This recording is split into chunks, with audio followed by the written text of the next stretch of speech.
सभी साथियों को नमस्कार।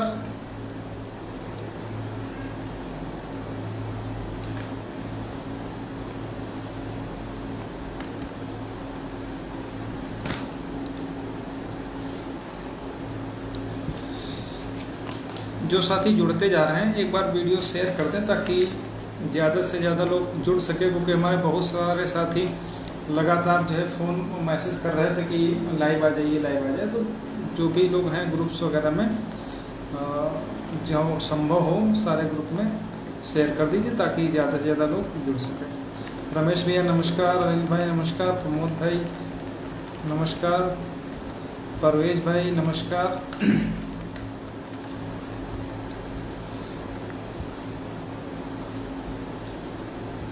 तो बहुत सारे साथी जुड़ चुके हैं। तो योगेश भाई हैं, राजन भाई नमस्कार, इलाहाबाद से हैं।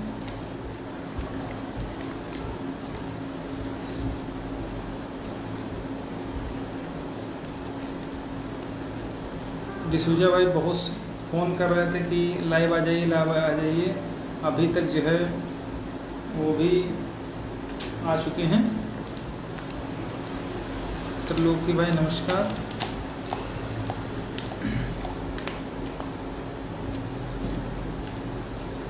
तो साथियों शुरू करते हैं। शुरुआत आज के घटनाक्रम से है कि अभी तक जो सरकार के मुखिया थे और वर्तमान में हैं, उनका बयान किस तरीके से दलित पिछड़ों के हितों पर बुलडोजर चलाता हुआ आज पूरे सोशल मीडिया पर तैर गया, वो सभी लोगों ने देखा होगा। यही प्रदेश के मुखिया हैं जो पूरी तरीके से पहले तो दलित पिछड़ों के हक को उनके नाक के नीचे से दबाया गया, और आज उन्हीं कुछ अधिकारियों द्वारा एक सुनियोजित तरीके से मुख्यमंत्री के द्वारा ओबीसी पिछड़ा जो महासभा थी उसकी जो मीटिंग थी उसमें ही बड़ी बेशर्मी के साथ ये बताया गया कि जितनी सीटें 69,000 शिक्षक भर्ती में मिलनी चाहिए थी उससे कहीं अधिक हमने दी, और ये वही पुराना राग अलाप रहे हैं जो हमेशा से राग अलापते रहे हैं।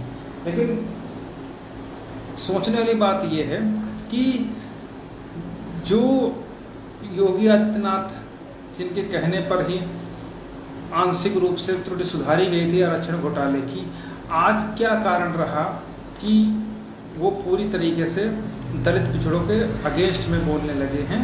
उसका सीधा सिंपल सा आप ये समझ लीजिए कि जो फीडबैक जा रहा है, जो लिया जा रहा है, उसमें कहीं ना कहीं उनको बरगलाने वाली बातें कही जा रही हैं।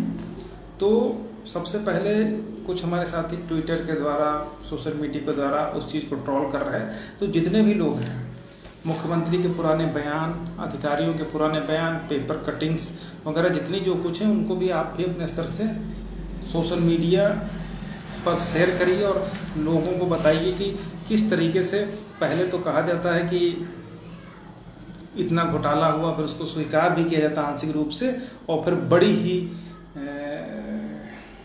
एक तरीके से उन शब्द कम पड़ सकते हैं कि किस तरीके से कि झूठ एक खुले मंच से इतना बड़ा झूठ वो बोल रहे हैं।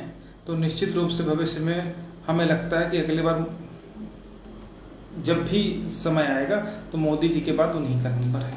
तो जिस तरीके से लाल किले की प्राचीर से साहब झूठ पे झूठ फेंकते जाते हैं, ये उन्हीं के कदमों पर चल रहा है कि पहले तो आरक्षण की डकैती की गई, उसको स्वीकार किया गया आंशिक रूप से, लिस्ट एक पब्लिश की गई, और फिर अब बड़े ही गलत तरीके से खुले मंच से ये कहा जा रहा है कि जितनी सीटें मिलनी चाहिए थी उससे ज़्यादा सीटें हमने दी, और ये एक प्रदेश के मुखिया द्वारा कहा जा रहा है। सोच लीजिए कि ये मुखिया जो उस सीट पर बैठे हुए हैं वो दलित पिछड़ों के कितना हितैषी हैं। आप इससे अंदाज़ा लगा लीजिए कि हम लोग किसको गद्दी पर बिठा लिए और किससे न्याय की उम्मीद कर रहे हैं। क्यों? क्योंकि इन लोगों के जो सलाहकार हैं वो सब के सब वही लोग हैं और वही सलाह जो वो फीडबैक दे रहे हैं उसी के हिसाब से माननीय मुख्यमंत्री जी कर रहे हैं और ये उनके और उनकी सरकार के लिए भी बहुत घातक स्थिति होगी, क्योंकि नुकसान जो ओबीसी और एससी का हुआ है आंशिक रूप से तो स्वीकार किया गया, लेकिन अब जिस तरीके से गलत तरीके से लगातार उस चीज़ को ये प्रचारित करके कहा जा रहा है कि सब गलत है, कोई घोटाला नहीं हुआ, कोई संविधान बदलने वाली बात नहीं हुई, पूरा विपक्ष को ही एक तरीके से निशाने पर लेकर के ये कहा जा रहा है कि घोटाला नहीं हुआ, उसी तरीके से संविधान नहीं बदला। मतलब जो कुछ भी बीजेपी कर रही सब सही है, बाकी सब विपक्ष गलत है। उसका लिए अब जो 69,000 का आरक्षण घोटाला था उसको भी एक तरीके से माननीय मुख्यमंत्री जी विपक्ष की साजिश ही करार देने को प्रयासरत हैं, ऐसा उनके स्पीच से आप लोगों को लग गया होगा। तो हमें इस झूठ के खिलाफ कमर कस लेनी है और जो मुख्यमंत्री के पुराने बयान हैं, जो ट्वीट्स हैं, जो सरकारी अधिकारियों के हैं और जो भी चीज़ें हैं उन सबको सोशल मीडिया तक और जन जन तक पहुंचाना है, ताकि खुले मंच से फिर से इस तरीके के जो गैर जिम्मेदाराना बयान प्रदेश के मुखिया के द्वारा किए गए हैं उस पर लगाम लगे और अधिकारियों को ये पता चलना चाहिए कि वो किसी भी तरीके से झूठ फरेब मक्कारी वाले स्टेटमेंट अगर ऊपर तक पहुंचाएंगे तो उसका मुंह तोड़ जवाब हम लोग सोशल मीडिया के द्वारा ही देंगे, क्योंकि प्रिंट मीडिया इलेक्ट्रॉनिक मीडिया तो उसका तो रेट खुलेआम लग गया है, ठीक है, सबके अलग अलग रेट हैं, तो उससे तो कोई उम्मीद करनी बेकार ही है, ठीक है। तो ये तो आज के घटनाक्रम की बात हो गई। दूसरी बात जो है जजमेंट की, जजमेंट जहाँ तक कोई ऐसा नहीं कि जजमेंट के विषय में या अन्य चीज़ों में मसूदी साहब या ब्रजराज सिंह हमसे सलाह लेते हैं या ऐसा कुछ होता है, ऐसा बिल्कुल नहीं जो हमको हर चीज़ उसके विषय में मालूम है। लेकिन जहाँ तक मैं समझ पा रहा हूँ और जो पता किया है उसके हिसाब से जजमेंट तो आपका ऑलमोस्ट तैयार है, लेकिन किस कारण से डिले हो रहा है वो समझ से परे है, ठीक है। बीच में मसूदी साहब क्योंकि सीनियर जज हैं तो उनके यहाँ शादी भी थी, दावते वलीमा भला बहुत सारी चीज़ें होती हैं, तो उसमें क्या होता है अगर कोई बड़ा अधिकारी है या कोई भी है तो वो अपने मातहतों को ही एक तरीके से अपने घर के कामों के लिए इंगेज करता है। तो जो उनका स्टाफ था वो भी उन्हीं के तैयारी में लगा था, तो जजमेंट लिखने में कुछ डिले कोर्ट की तरफ से हुआ, कुछ डिले स्टाफ की तरफ से हुआ और इसी कारण जो है इतना लेट हो गया है, ठीक है। लेकिन उम्मीद है कि इस हफ्ते में शुक्रवार तक कुछ न कुछ पॉजिटिव रिस्पांस आ जाना चाहिए, चाहे वो कार्य लिस्ट में छपने वाली बात हो या जजमेंट की किसी भी तरीके की आने जो सूचना है। लेकिन बहुत सारी ऑथेंटिक बात की अगर बात करें तो वो इसलिए अभी कहना कितनी होगा क्योंकि जब तक कार्य लिस्ट में छप के नहीं आ जाता तब तक कोई नहीं कह सकता है कि कब जजमेंट आएगा, ठीक है। इस तरीके से तो हर व्यक्ति लगातार तुक्का लगा रहा, कोई कह रहा कि अगले हफ्ते आ जाएगा, कोई कह रहा 10 दिन में आ जाएगा, कोई कह रहा जुलाई के लास्ट वीक में आ जाएगा, कोई कह रहा कि अगस्त के फर्स्ट वीक में आ जाएगा। तो इस तरीके से सिर्फ और सिर्फ तुक्का लगाने वाली बात है। तो तुक्का वाली बात मैं नहीं कह रहा हूँ, लेकिन इतना ज़रूर है जो हमें पता है और जो जानकारी है कि सब कुछ ऑलमोस्ट तैयार है और उम्मीद है कि इस हफ्ते के लास्ट तक या नेक्स्ट वीक के स्टार्टिंग में काज लिस्ट तक में आ जाना चाहिए कि हाँ रिवर्ट हो जाना चाहिए। ये बिल्कुल पक्की खबर तो मैं इसे नहीं कह सकता हूँ क्योंकि जब तक काज लिस्ट नहीं आ जाता, लेकिन इतना ज़रूर है कि उस पर काम हो गया है और जो थोड़ा बहुत काम बचा है वो भी संभवतः इस हफ्ते में कंप्लीट हो जाएगा, ठीक है। और बाकी बहुत सारी बातें इधर उधर से चल रही हैं, कोई 4200 ले रहा, कोई 6800 ले रहा, कोई ATRE ले रहा, कोई TT ले रहा। तो ये सब मूर्खतापूर्ण कृत्य हैं, गधों की बातें हैं। इनको सिर्फ और सिर्फ इस लड़कों को या अन्य लोगों को बेवकूफ़ बनाने वाली बातें हैं। आज तो मैं किसी ने मुझे स्क्रीनशॉट भेजा था तो मुझे तो इस बात पर भी थोड़ा सा आश्चर्य होता है कि जो लोग ATRE पर बहस तक नहीं कराए, जो लोग ATRE में ATRE के ए पर बहस नहीं किए, आज वो कहते हैं कि हमने ये तीर मार दिया, वो तीर मार दिया, जबकि उनके रिटर्न सबमिशन से लेकर के आर्गूमेंट तक में कहीं पर भी ATRE को लेकर के बहस नहीं की गई। क्यों? क्योंकि वो खुद को तथाकथित हाई माइनॉरिटीज मानते हैं और उनको मानना है कि अगर TET भी जीत गए तो उनका 6800 में जो भी सीटें 10, 20, 50 मिलेंगी या 1000, 2000 मिल जाएंगी, उसी में उनका हो जाएगा। इसीलिए उनका पूरा फोकस, सब लोग जानते हैं, ATRE ना रह करके TET रहा है। फिर चाहे वो एक आधी डेट पर जो उनके सीनियर्स बोले हैं वो सिर्फ TET को डिफेंड करने के लिए ही बात की है, अन्य ATRE से कोई मतलब नहीं। ATRE पर किसने लड़ा है, कैसे लड़ा है, वो हमें ना तो सफाई देने की जरूरत है, ना बात बताने की जरूरत है। जब जजमेंट आएगा वो खुद बयां कर देगा कि ATRE पर किसने बहस की, क्या बहस की, सारी चीज़ें। ठीक है, तो ये सब बातें हैं। बाकी सारे जवाब जजमेंट खुद दे देगा। जो लोग आएंगे समझ जाएंगे कि क्या स्थिति है। फिलहाल जो जजमेंट है पूरा का पूरा वो आपका ATRE के इर्द गिर्द ही घूमता हुआ दिखाई देगा।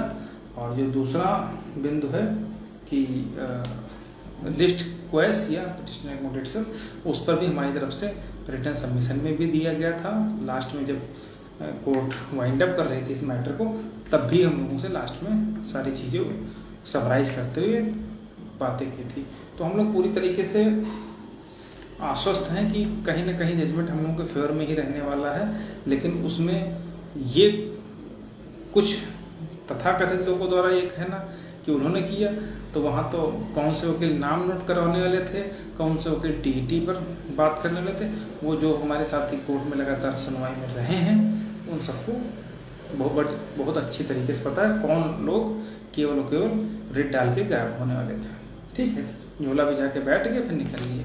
तो ये सब बहुत सारी चीज़ें हैं, उन सब पर मैं नहीं जाना चाहूँगा, क्योंकि जजमेंट आ जाए और अपने फेवर में हो, सब सुखद हो, बस यही उम्मीद करते हैं। ठीक है, तो ये सारी बातें हैं। अन्य जो हमारे साथी बहुत सारे लोग उम्मीद करते हैं कि कहीं 6800 न हो जाए, कहीं मुख्यमंत्री ये न कर दे, लेकिन आपको मोटा मोटा समझना चाहिए कि कहीं ना कहीं जो अधिकारी आपको लगातार अवॉइड करते रहते, जो अधिकारी आपको नहीं चाहते कि नौकरी मिले, क्योंकि वही सब लोग बैठे हैं शासन सत्ता में। और आज की डेट में अगर देखा जाए तो वो लोग, अगर एक मुख्यमंत्री, प्रदेश का मुखिया खुले मंच से कह रहा है कि जो पहले कहता था कि नुकसान हुआ है उसकी भरपाई हम लोग करेंगे, सब कुछ करेंगे, वो आज हमारे ही समाज के लोगों के सामने, OBC दलित पिछड़ा महासभा के सामने ही ये कह रहा है कि जितनी सीट मिलनी चाहिए थी उससे हमने ज़्यादा दी, जबकि ओपन कंपटीशन उन सब चीज़ों पर अलग मैटर्स है। ठीक है, जो रिजर्वेशन 27% रिजर्व कट ऑफ के बाद देना चाहिए वो नहीं दिया गया, उस पर कोई बहस नहीं करना चाहता। बड़ी ही बेशर्मी के साथ इस तरीके के स्टेटमेंट दिए जा रहे हैं जो कि नहीं दिए जाने चाहिए।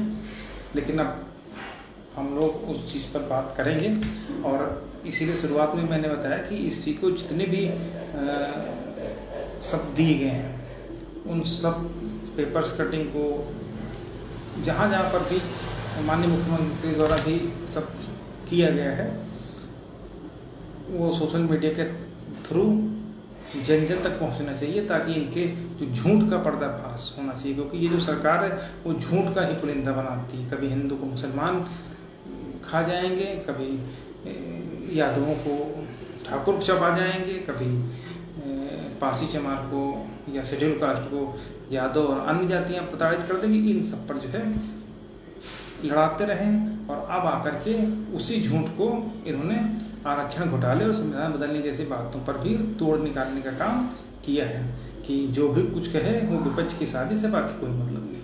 ठीक है, तो इसको सोशल मीडिया एक तरीका हो सकता है कि उसका जवाब दे। तो आप लोग भी, जो लोग मोबाइल फ़ोन सब यूज करते हैं, तो व्हाट्सएप, फेसबुक हर जगह तैरा दीजिए जो भी उन्होंने कहा। ठीक है, तो ये सारी बातें, बाकी जजमेंट का वेट करिए। उम्मीद है कि इस हफ्ते के लास्ट तक या अगले हफ्ते के स्टार्टिंग में ही काफ़ी चीज़ें निकल करके आ जाएंगी कि जजमेंट कब तक आएगा। ठीक है, तो यही सारी बातें हैं। बाकी अगर जो लोग 4200 की उम्मीद लगाए बैठे हैं, 6800 की उम्मीद लगाए बैठे हैं, वो इतनी उम्मीद ना लगाएं तो ज़्यादा बेहतर रहेगा जजमेंट में। क्योंकि जहाँ तक हर सुनवाई में मैं रहा हूँ, हर चीज़ मैं जानता हूँ। तो ATRE के इर्द गिर्द ही आएगा, या तो लिस्ट क्वेश होगी, जितने लोग हैं वो एकोमोडेट होने चाहिए, ऐसा मुझे लगता है। ठीक है, बाकी जजमेंट आने दीजिए, सारी चीज़ें आप होंगी। बाकी जो हमारे साथी जुड़े हुए हैं, अगर कुछ पूछना चाहते हैं तो वो लोग भी पूछ सकते हैं। विजय पाल भाई हैं, सूरज वर्मा, इंद्रजीत भाई, नरेंद्र सिंह, तो सभी साथी हैं हमारे। तो सभी लोग उम्मीद करिए सबके लिए पॉजिटिव ही होगा।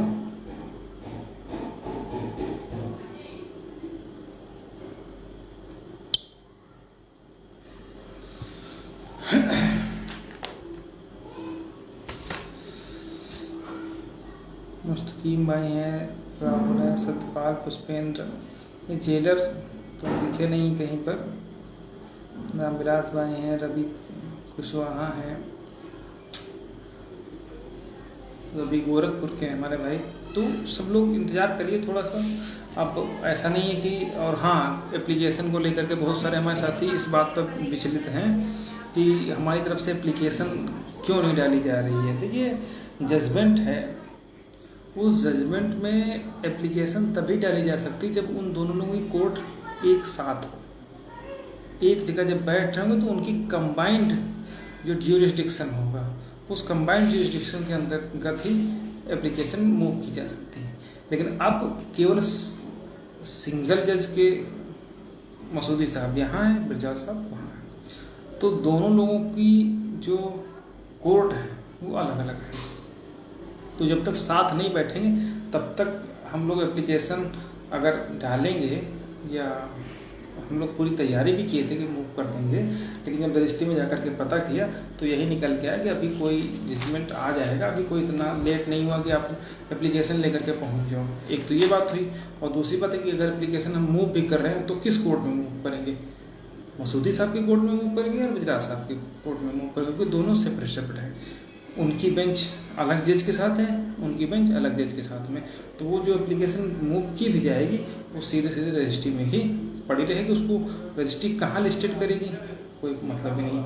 तो हम लोग अगर फाइल भी कर दें तो वो एप्लीकेशन हमारी पड़ी रहेगी, तब तक पड़ी रहेगी जब तक फिर से कोर्ट इन दोनों लोगों की नहीं बन जाती। जब इन दोनों कोर्ट बनेगी, एक साथ बैठेंगे, तब जाकर के वो लिस्टेड हो जाएगी। ठीक है, तो उसके लिए हम लोगों ने तरीका ये निकाला था कि जो मसूदी साहब की कोर्ट है, तो जैसे हमारा कोई मुकदमा लगेगा हमारे सीनियर्स का या अन्य लोगों का, तो वहाँ पर बहस के दौरान या लास्ट में बहस जब ख़त्म हो रही तो वहीं पर हम ओरल में रिमाइंड करवा सकते हैं कि लॉर्डशिप 69,000 वाला जजमेंट जो हमारा रिजर्व है, तो उस पर ओरल में, ना कि लिखित में, तो ओरल में वो कहीं ना कहीं निश्चित रूप से बताते हैं कि हाँ भाई उसमें क्या होने वाला है।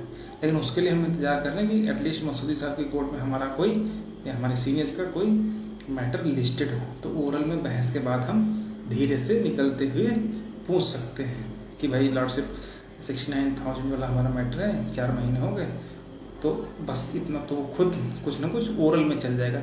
लेकिन किसी चीज़ को लिखित में लेकर के आना कि नहीं हमारा जजमेंट दो, तो वो कहीं ना कहीं अभ्यर्थियों के भी हित में नहीं होता है।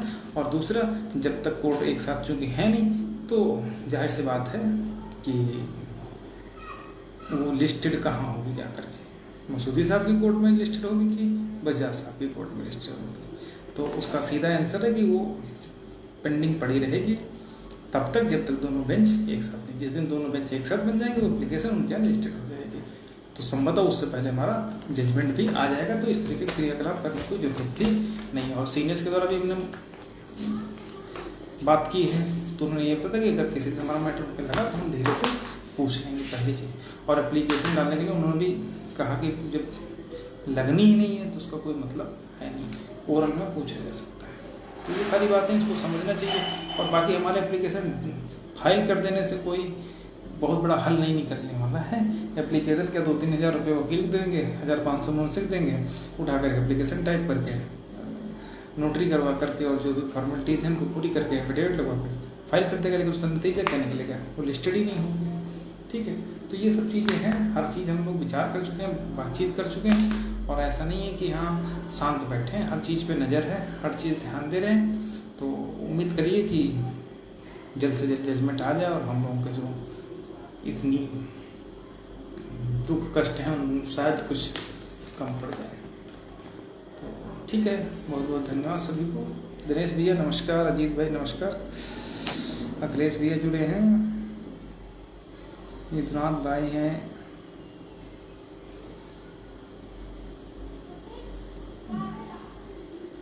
अनुराग भाई हैं, रिजवान अली, सुमित पाल, तो डिसूजा भाई, जितने भी साथी हैं, रामविलास भाई, सोनू, तो जितने भाई भी जुड़े हैं, तो इतने लोग लाइव के माध्यम से जुड़ गए तो उन तक तो सारी जानकारी पहुंच ही गई। और जो हमारे साथी नहीं जुड़े हैं वो बाद में भी देख सकते हैं या आपस में सूचनाओं का आदान प्रदान कर सकते हैं। बहुत बहुत धन्यवाद।